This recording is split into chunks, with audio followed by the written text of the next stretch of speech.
Hi friends, welcome back to our YouTube channel. ఈరోజు మనం వినబోయే కథ మన నల్లకుంట ఏరియాలో జరిగింది.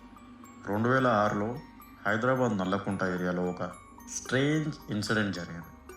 లోకల్గా చాలామంది చెప్తారు, ఫీవర్ హాస్పిటల్ దగ్గర ఉన్న ఒక ఓల్డ్ అపార్ట్మెంట్కి ఒక ఫ్యామిలీ ఫ్లాట్ చూడడానికి వెళ్ళింది. కానీ అక్కడ ఎంటర్ అయిన వెంటనే వాళ్ళకి కరెక్ట్గా లేదు అనే ఒక ఫీలింగ్ కలిగింది. ఇంట్లో ఆల్మోస్ట్ అందరం చీకటి, కొన్ని వీక్ బల్బ్స్ మాత్రమే వెలుగుతున్నాయి. మెయిన్ రోడ్ దగ్గర స్ట్రేంజ్ డాల్స్ మరియు బ్లాక్ ఫిగర్స్ హ్యాంగ్ చేసి ఉన్నాయి. బ్రోకర్ అవి డెకరేషన్ అని చెప్పాడు, కానీ అవి చూడడానికి చాలా క్రీపీగా ఉన్నాయి. హాల్ మధ్యలో ఒక పెద్ద గోతి ఉంది, దాని చుట్టూ రెడ్ కలర్ స్టెయిన్స్ కనిపించాయి. ఫ్యామిలీకి అది నార్మల్ హౌస్ లాగా అనిపించలేదు. అక్కడ ఉన్నప్పుడు సడన్గా నరేటర్కి ఒక చిన్న పిల్లవాడి ఏడుపు వినిపించింది.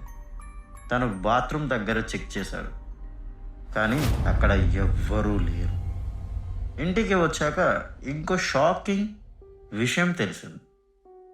నరేటర్ అందరికీ మాత్రం ఒక ఉమెన్ ఏడుపు సౌండ్ వినిపించిందంట.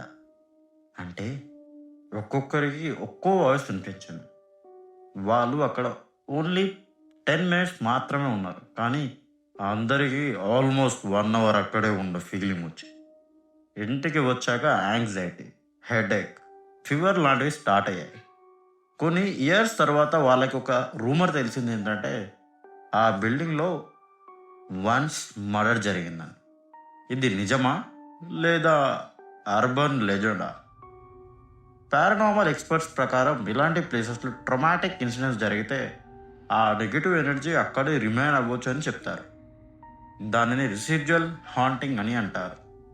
అంటే పాస్ట్లో జరిగిన ఎమోషన్స్, స్క్రీమ్స్, ఫియర్ కొన్ని ప్లేసెస్లో రిపీట్ అయ్యే ఛాన్స్ ఉంటుందని థియరీ చెప్తుంది. మేబీ అది ఇమాజినేషన్ అయి ఉండొచ్చు, లేదా ఆ ఇంట్లో నిజంగా ఏదో ఉండొచ్చు. మరి ఇలాంటి interesting horror stories, geo political stories మరియు మీ చుట్టుపక్కల జరిగే మిస్టీరియస్ ఇన్సిడెంట్స్ కోసం మా హారర్ ముచ్చట్లు ఛానల్ని సబ్స్క్రైబ్ చేసుకోవడం మర్చిపోకండి.